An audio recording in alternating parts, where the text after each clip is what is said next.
Alright, so I finally broke down and got a Jawhorse. I've been wanting one of these for a while because I see other people using them. And so things like this, you can see in other videos I've been like having to hold it with one hand and do the other with the chainsaw or the angle grinder, trying to sand stuff off and hold it still.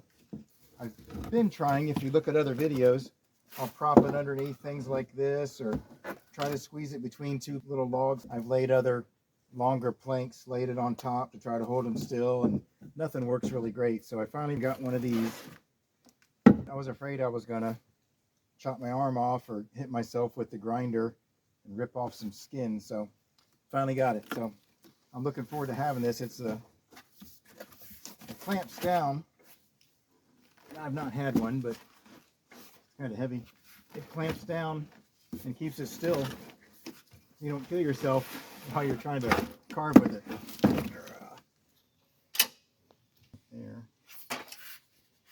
That's the crank.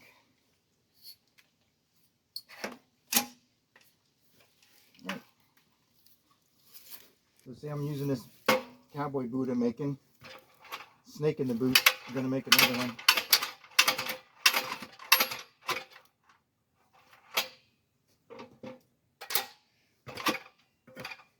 There we go.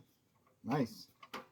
You've watched me take sticks and try to clean it off with the chainsaw some, a little making it thinner, and then also the angle grinder.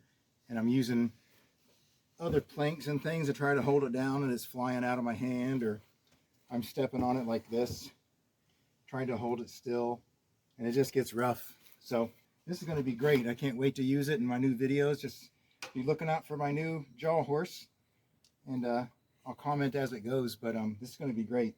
So got it off of Amazon. It was like $240 with tax and all that stuff.